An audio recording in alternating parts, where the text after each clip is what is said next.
જય માં Mogal, welcome back to my new blog Myra and Mahira with એમ પ્રેઝિંગ. આઈ હોપ કે તમે બધા મજામાં આવી છે ને હું પણ એકદમ મજામાં છે. તો હમણાં તમારાથી બ્લોગ શૂટ ન થતા કારણ કે માં ગાતા હરિદ્વાર તો 10-11 જેવો ત્યાં રહ્યા કથા હતી અને ભાઈના ફૂલ પણ પધરાવવાના હતા. તો હથવારો સારો હતો, પોરબંદરથી જ માના બધા પાડોહી ઉજ્જૈન ને નીરુબેન ને બધા હતા ને બહુ જ ધ્યાન રાખે અને અમારે એના ઘરે બહુ જ બને એટલે કંઈ ટેન્શન જેવું નહોતું.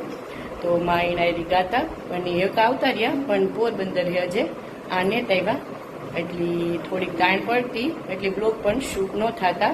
પણ હા, જો અમે મેરેજના જે મારા પાર્ટ 1 થી 6 પાર્ટ અપલોડ કર્યા હતા એ બધા તમે બહુ જ રિસ્પોન્સ આપ્યો અને મારે વ્યૂઝ પણ એમાં વધારે આવ્યા.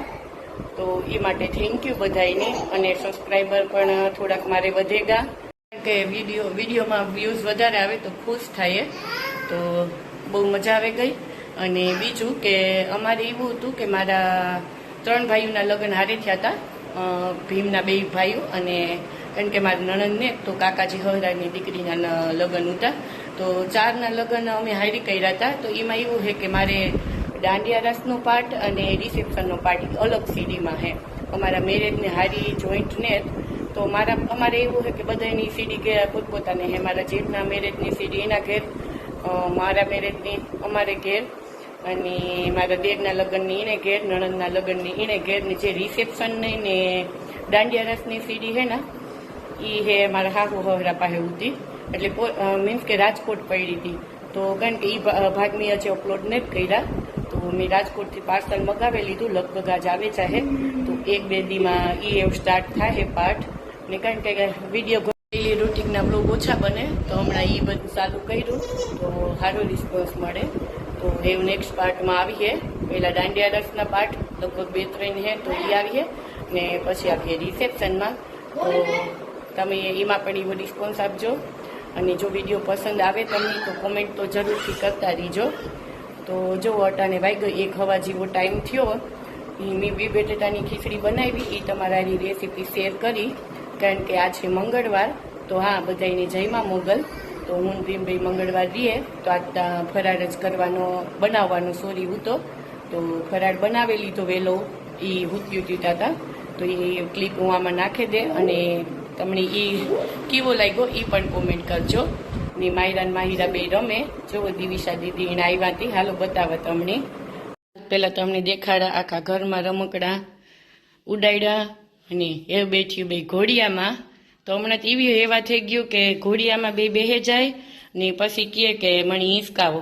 તે કોણ નવીરું હોય તે તમને હિંચકાવે? માયરું માહિરું કોણ હિંચકાવે? માં દિવિશા દીદી હિંચકાવે તમને? જ્યારે હે ને રમે થાકે ને ત્યારે 2 જણિયું ઘોડિયામાં આવી રીતના સડે જાય. પણ માયરા વધારે સડે જાય, માહિરા તો કારક જ સડે. માયરું દિવિશા દીદી નથી હિંચકાવતી માં? કાં થયું?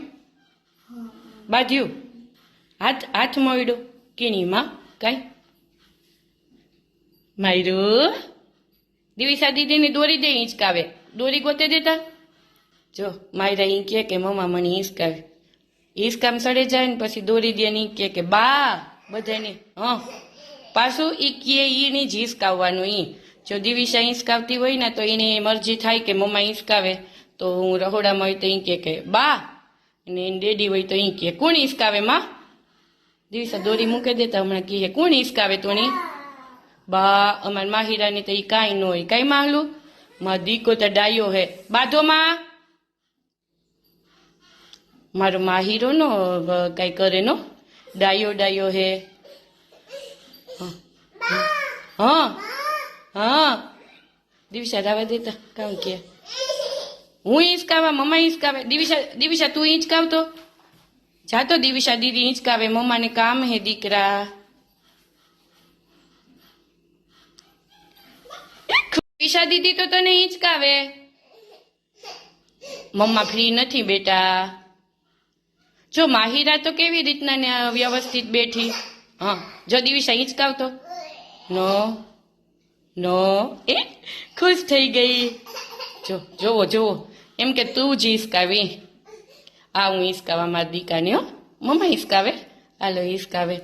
હિસકાવા હો હમણાં 1 જ મિનિટમાં એવી બે રમે ને થોડીક વાર કરીએ એ તો છોકરું હેતી કરે પણ પાછી ભૂલે પણ જાય તો તોય પણ જો માનતી તા હેની જો અજય જ કરે તો એ મેં કહ્યું કે બી બટેટાની ખીચડી તા વહેલી વઘારેલી દીધી પણ બાકી રેગું તો સાબુદાણાની થોડુંક બટેટાનો શીરો કરવાનો ને આની રોટલી તો જે બાકી છે થોડુંક લેટ પણ થઈ ગયું આ વિડીયો ઉતારતા મારે થોડુંક કામમાં લેટ થઈ જાય જ કારણ કે સ્ટેન્ડ સેટ કરાને બધું અને વઘારેલી દીધા તો એ ઉઠી ગયું હતું ચાલો જલ્દી કરેલા અને હજે અમારે માહિરાની ઈજ આવે જો માહિરાની હા પણ માં હાલો તો જરાક એને 2 હિંચકા નાખેલા ને બીજું બનાવેલા ને આપણે તમારે જે રેસીપી શેર કરા તો એ કેવી લાગી એ કોમેન્ટ કરજો અને જો વિડીયો પસંદ આવે તો પ્લીઝ લાઈક શેર અને સબસ્ક્રાઈબ કરતા ના ભૂલતા તો મળ્યા આપણે આગળના તો હાલો આજે આપણે હે ને બી બટેટાની ખીચડી બનાવીએ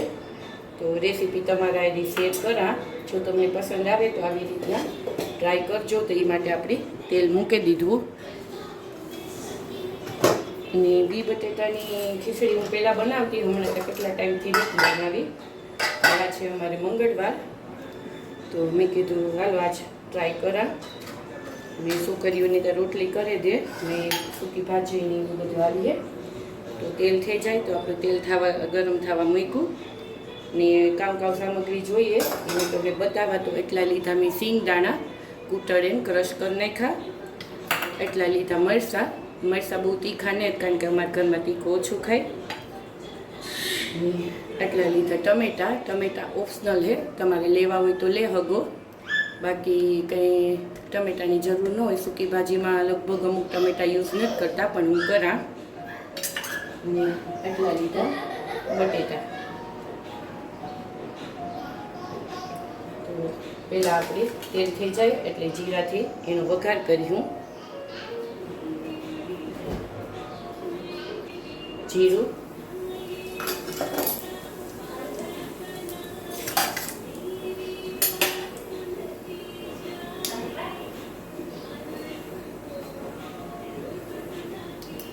કડી પત્તા મરચાં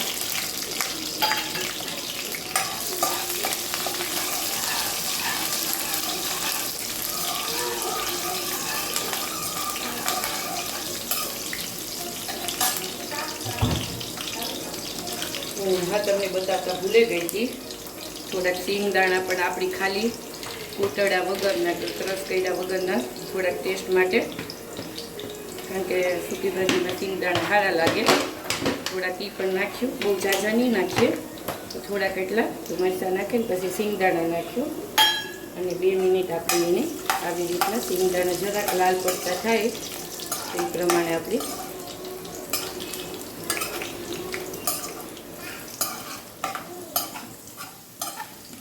એ વાપરી નાખ્યું સિંગદાણા તો સિંગદાણા આપણી છે ને આમાં જ નાખી દેવા જોઈએ જો આપણે બટેટા નાખીને પછી નાખીએ ને તો કાચો ટેસ્ટ આવે ને આપણે આવી રીતના કરીએ ને તો કાચો ન આવે ટેસ્ટ થોડાક સડી જાય ને એટલે મસ્ત આવે તો ઘણા માણસો એમ કરતા કે બટેટા નાખીને ઉપરથી સિંગદાણા નાખે તો હું તો આવી રીતના બનાવવા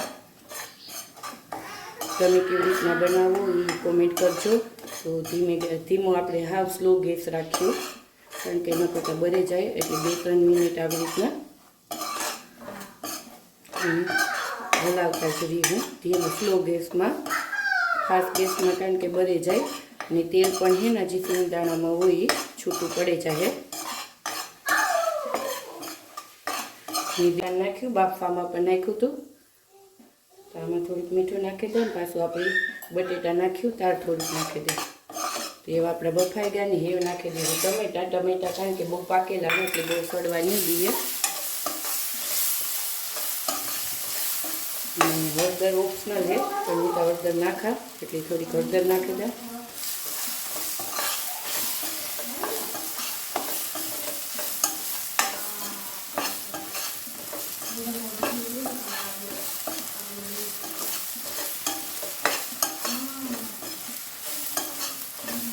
આવી રીતના 2-3 મિનિટ હલાવતા જ રહીશું સતત ટમેટા અને હળદર બે ઓપ્શનલ છે તો તમારા ઘરમાં ખાતા હોય તો તમે નાખી શકો ને એ આપણી નાખી દઉં બટેટા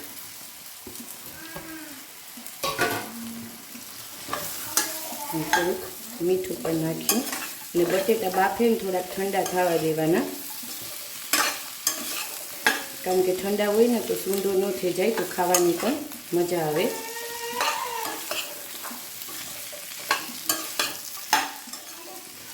થોડુંક મીઠું નાખી દેજે. ગરમ બટેટા આપણી હોય તો સૂંદો થઈ જાય એટલે થોડીક 10-15 મિનિટ પહેલાં આપણે એને ઠંડા કરી રાખવાના. ચડી ગયેલા તો હોય જ, કાસા તો ન હોય. ને હેવ છે ને ધીમે ધીમે 2 મિનિટ આપણે પકડવું, ત્યાં સુધીમાં આપણે તારા ભાજી ઉતારી દઈએ. દહીંને ખાઈ દઈએ એટલે આજે રસોઈ ને બનાવવાની. એ આપણે ધાણા ભાજી નાખી દઈશું.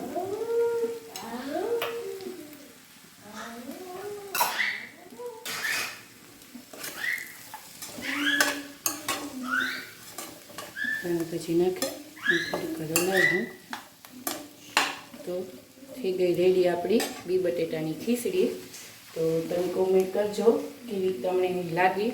સ્મેલ બહુ મસ્ત આવે, કારણ કે સિંગદાણા નાખ્યા એટલે તમને વિડીયોમાં સ્મેલ નહીં આવતી હોય, ખાલી જોવા મળી છે. અને બનાવીને ટ્રાય કરજો, તો અને પસંદ આવે તો પછી કોમેન્ટ કરજો કે કેવી તમારે બની હતી.